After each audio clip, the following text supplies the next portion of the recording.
안녕하십니까, 문틀란TV입니다. 이재명 정권이 올해 유엔의 인권이사회에서 북한 인권 결의안 이걸 채택을 하는데, 여기에 공동 제안국으로 참여하지 않을 이런 기류가 지금 나타나고 있습니다. 그래서 이재명 정권의 이 대북 굴종적인 자세에 대해서 비판하는 이런 것들이 나타나고 있습니다.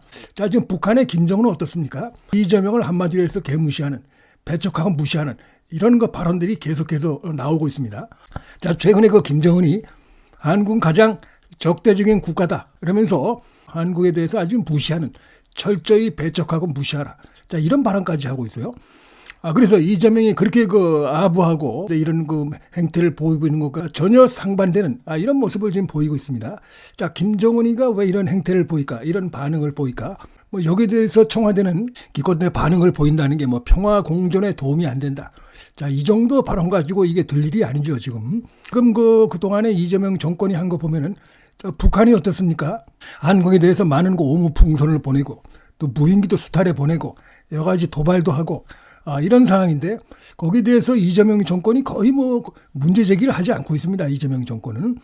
그리고 우리가 어쩌다가 한번 몇 번 보낸 이 무인기 가지고 그냥 큰일을 낸 것처럼 우리 쪽에서, 그래서 거의 사과하는 듯한 이런 발언들을 하는, 심기를 살피는, 아부하는 이런 행태라고 볼 수가 있겠습니다. 꼬리 흔드는 듯한, 왜 이런 행동을 지금 하고 있는 것일까? 여기에는 역시 대북 송금, 이 부분을 빼놓을 수 없다고 생각이 됩니다. 이재명의 핵심 측근이죠. 경기지사 시절에 평화부지사였습니다. 지금 이화영이 자기가 방북하려고 해서 쌍방울 김성태에게 등 떠밀어서 돈을 북한에 보내고, 그건 아니죠. 그래서 지금 대법원에서까지 사실상 확정된 이화영, 그 다음에 이화영이 안부수라든지, 그 다음에 김성태, 이들을 통해서 결국 북한에 보낸 총 800만 달러, 그 중에 300만 달러는 이재명의 대북 송금, 대북 송금으로 보인다라는 것이 이화영의 대법원 판결문에 나와 있어요. 요거는 이화영이 자기가 가려고 하는 게 아니죠, 상식적으로. 이건 누가 봐도 이건 이재명이 그렇게 해서 북한을 가고 싶어서 안달이 난 그런 상황이었죠, 이재명이. 그래서 지금 북한에 당시 접촉했던 인물이 누굽니까? 바로 김성애입니다. 김성애. 통일전선부에서 오래 활동했고, 대남통이죠, 북한에서. 근데 이 김성애는 바로 김영철도 핵심 측근입니다. 김영철이 미국 가거나, 혹은 한국에 올 때, 혹은 김여정이 한국에 올 때도 김성애는 꼭 옆에서 수용하죠. 그만큼 북한에서 이 대남 사업 관련해서는 김성애를 핵심 인물로 보는데, 바로 이화영이 북한에 가서 이 김성애를 만난 것이죠. 그래갖고 우리가 도와주겠다, 이런 식으로 얘기해놓고 돈을 보내질 않으니까 이 김성애가 바로 이 안부수를 만나가지고, 내가 지금 모가지가 달아나게 생겼다, 당에서 처벌받게 생겼다, 다 보고를 했는데 누구에게 보고했겠습니까? 김영철에게 보고했겠죠. 근데 지금 돈이 안 오니까, 남쪽에서 돈이 안 와가지고 내가 지금 모가지가 날아가게 생겼다, 이런 식으로 상당히 화를 냈다, 안부수에게. 그 얘기를 안부수가 돌아와가지고 바로 이화영에게 그대로 얘기를 한 것이죠. 이게 지금 이화영이 김성태, 자신과 잘 아는 이런 김성태를 만나가지고 좀 도와달라, 지금 이런 상황이 됐는데, 도와주면 이재명이 대권을 잡으면 쌍방울이 10대 기업이 될 수 있다, 대재벌이 될 수 있다, 좋은 기회다 라면서 살살 꼬드겨가지고, 사실상 회유 내지는 겁박 강요, 이런 것이라고 볼 수가 있는데, 그래서 지금 북한에 어떠한 사업도 한 바가 없는 쌍방울 김성태가, 그래서 결국 이화영의 그런 회유, 그다음에 반강제적인 이런 부분에 따라서 북한에 위험을 무릅쓰고 돈을 보낸 거 아닙니까? 최근에 김영철이 고령으로 해가지고 요직에서 지금 물러났습니다, 김영철은. 그리고 거의 그 일을 지금 김성애가 거의 하고 있는 것으로 보입니다. 최근에 나온 뉴스에 의하면 김성애가 북한에서 대남 사업 관련해서 굉장히 요직이 됐다, 한마디로 승진했다, 이게 나오고 있어요. 아마 상당한 일을 할 것 같은데, 이 정도 되면은 김정은에게 직보할 수 있는 그런 위치에 있다고 볼 수 있는 것이죠. 근데 바로 그 인물이 지금은 대한민국의 대통령이 됐죠. 의회 권력을 이용해가지고 대통령이 된 이재명이 경기지사 시절에 김정은 장군님을 뵙기 위해서, 만나기 위해서 우리 북조선에 돈을 얼마를 보냈습니다, 다 보고하지 않았겠습니까? 당연히 보고했을 것으로 봅니다. 왜냐? 이재명이 이제 의회 권력을 이용해서 지금 어쨌거나 대통령 자리에 있기 때문에 당연히 보고했을 것입니다. 그래서 이제 보고받고 뭐 김정은이 어떻게 생각했습니까? 한국의 남조선의 대통령이 북조선에 돈을 갖다 바쳤구나. 그런 인물이구나. 이렇게 생각할 거 아니겠습니까?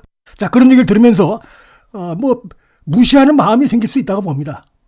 남조선의 대통령이 나를 만나고 싶어갖고 사기업 등 떠밀어가지고 돈까지 갖다 바쳤어. 이런 생각을 하면 우습게 보일 수도 있는 거죠.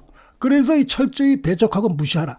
이런 발언 속에는 그런 것도 깔려 있다고 생각이 되고요.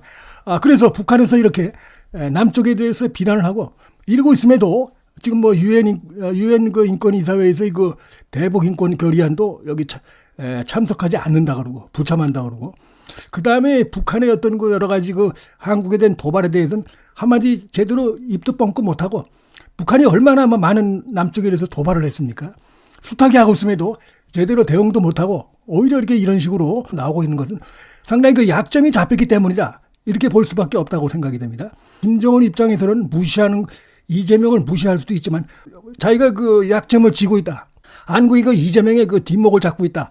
내가 아킬레스건을 잡고 있다. 이렇게 생각할 수도 있는 것이죠. 왜냐하면 이건 지금 한국의 대법원에서까지 확정이 된 내용입니다. 이거는 이재명 방북을 위해서 돈을 보낸 것으로 판단된다. 이게 지금 판결문에 나와 있어요. 자, 그러다 보니까 이제 북한에 대해서 굴종적인 이런 행동을 하는 것이고 실제로 보면 어떻습니까?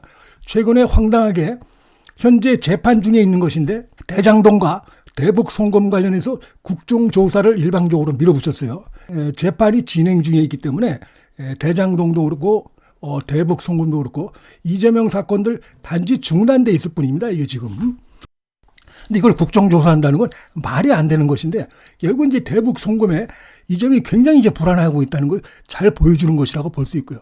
예를 들어서 재판이 갑자기 재개된다. 그럼 내가 어떻게 될지 모른다. 이런 불안감이 있는 것입니다. 또 하나 이제 민주당의 의원들을 동원해가지고 공소 취소. 여기 공소 취소도 바로 12개 범죄에 5개 재판인데 대북 송금도 여기 들어가 있죠. 그러니까 불안한 거예요, 지금. 이재명 공직선거법 위반은 뭐 대법원에서까지 사실상 유죄가 난 것인데, 그 다음에 대북 송금, 험악하죠, 이거. 대북 송금. 제3자 뇌물죄, 그 다음에 이적죄, 국가보안법 위반, 여러 가지가 걸려 있는 겁니다, 이게 지금. 뭐 거의 내란 외환에 해당되는 거 아니겠습니까? 그러니까 불안하니까, 북한에 대해서는 지금 사실상 아부하고 굴종적인 자세를 보이면서 수의 힘을 이용해가지고 대북 송금 관련해서 국정조사를 통해서 완전히 공소를 취소하겠다. 이런 작업을 하고 있는 데는 이런 배경이 깔려 있다. 김정은에게 북한 세력이 지금 아킬레스건이 잡혀 있다는 걸 보여주는 대목으로 볼 수 있다. 이런 생각이 듭니다. 문틀란 TV 여기서 마치겠습니다. 시청해 주셔서 감사합니다.